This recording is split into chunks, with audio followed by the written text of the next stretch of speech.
அனுமார் ராமர் மீது மிகுந்த பக்தி கொண்டவர். ராமருக்கு மிகவும் விசுவாசமானவர். மல்லிகை பூக்கள் சமர்ப்பித்து வணங்கினால் மகிழ்வார். வெற்றிலை பாக்கு வழங்கினால் நம்முடைய ஆசைகள் நிறைவேற்றுவார். வடமாலை பிரியர். இந்த வடமாலை சாற்றி வழிபடுவதால் ராகு கேது தோஷங்கள் நீங்குவதாக சொல்லப்படுகிறது. குங்குமப்பூ சாதம் அனுமனுக்கு ரொம்ப பிடிக்கும். இது தடைகளை நீக்கும், அமைதி பாதுகாப்பு தரும். செந்தூரம் வாங்கி அனுமனுக்கு கொடுத்தால் செல்வங்கள் பெருகும், வாழ்க்கையில் வெற்றி கிட்டும்.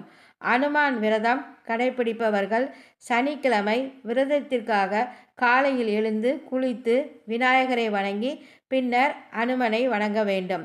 விரதம் இருக்கும் பொழுது ஒருவேளை உணவு உண்ண வேண்டும். உப்பு, காரம் மற்றும் எண்ணெய் சேர்க்காமல் இருக்க வேண்டும்.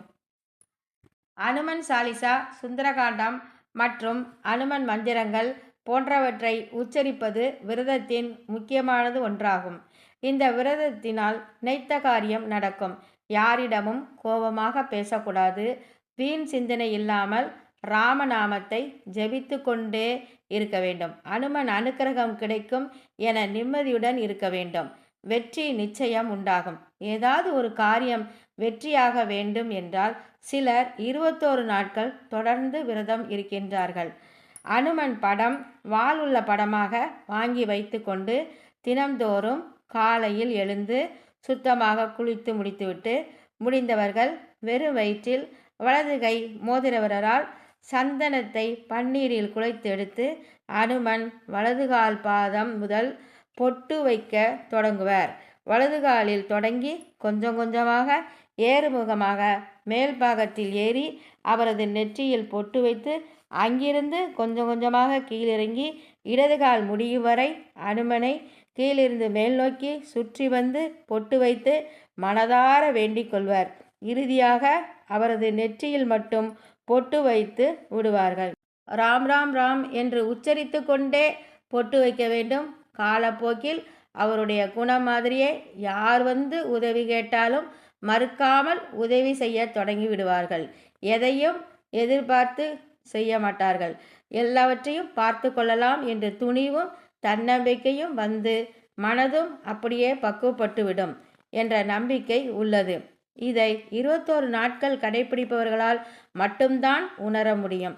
ராமர் சீதையை சேர்த்து வைத்து அந்த அனுமன் அவரவர்கள் இல்லற வாழ்க்கைக்கு பிரச்சனைகள் தரமாட்டார்.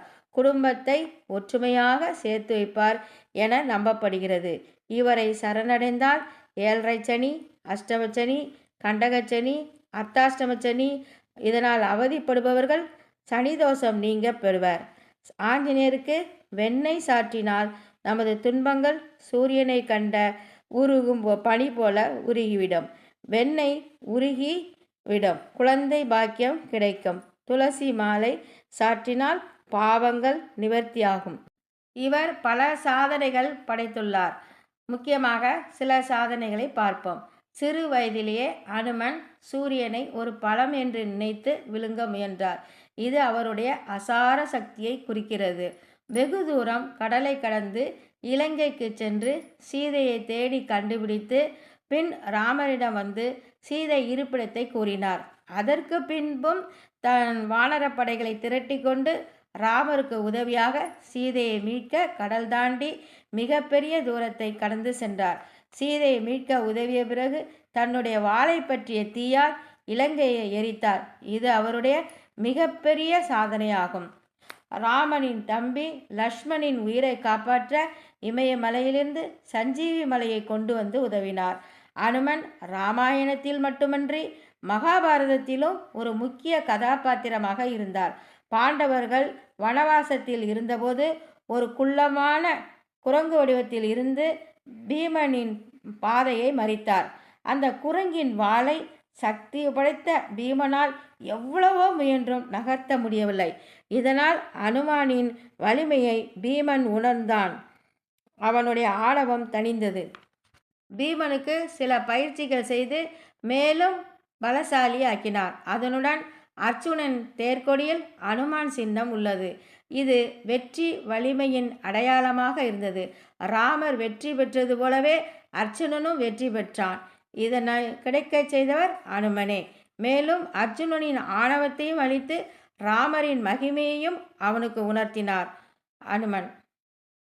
ஆஞ்சநேயர் அறிவு, வலிமை, தைரியம் மற்றும் வீரம் போன்ற குணங்கள் ஒருங்கே அமைய பெற்றவர். இவர் வாயு பகவானுக்கும் அஞ்சனா தேவிக்கும் பிறந்தவர். மேலும் சப்த சஞ்சீவிகளில் ஒருவராக வாழ்ந்து வருவதாக நம்பப்படுகிறது.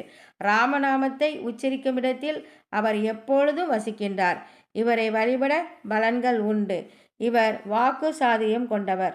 கடுமையான பிரம்மச்சாரிய விரதத்தை அனுஷ்டிப்பதால் தடைகளை நீக்கி சுமூகமான வாழ்க்கையை வாழ உதவுவார்.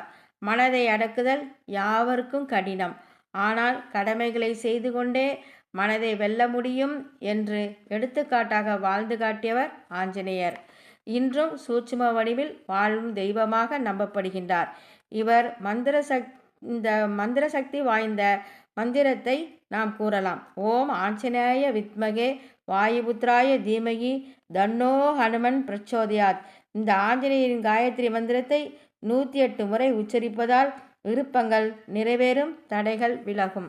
அனைத்து காரியங்களிலும் வெற்றி பெற தினமும் சொல்ல வேண்டிய மந்திரம் ஸ்ரீராம தூத மகாதீர ருத்ரவீரிய சமத்பவ ஆஞ்சநேய ஹர்ப சம்பூத வாயுபுத்திர நமோஸ்துதே. கெட்ட கனவுகள் வராமல் இருக்க புத்திர்பலம், யசோதைரியம், நிர்பயத்வ, மரோகதா, அசாட்யம், வாக்படுத்வம்ச, ஹனுமஸ்மரணாத் பவேத். கும்பராசியில் பிறந்தவர்கள் ஒவ்வொரு சனிக்கிழமையிலும் ஆஞ்சநேயரை அர்ச்சனை செய்து ஓம் ஸ்ரீம் ஸ்ரீ உபேந்திராய அச்சுதாய நமோ நம என்ற மந்திரத்தை பாராயணம் செய்து வந்தால் நல்ல பலன்கள் உண்டாகும். ஓம் அனுமதே நமக. இது மிகவும் எளிமையான மந்திரம். இதை தினமும் உச்சரித்து மன அமைதி, நேர்மறை ஆற்றல் கிடைக்கும். பிடித்திருந்தால் லைக் பண்ணுங்கள், ஷேர் பண்ணுங்கள், சப்ஸ்கிரைப் பண்ணுங்கள். வாழ்க வளமுடன்.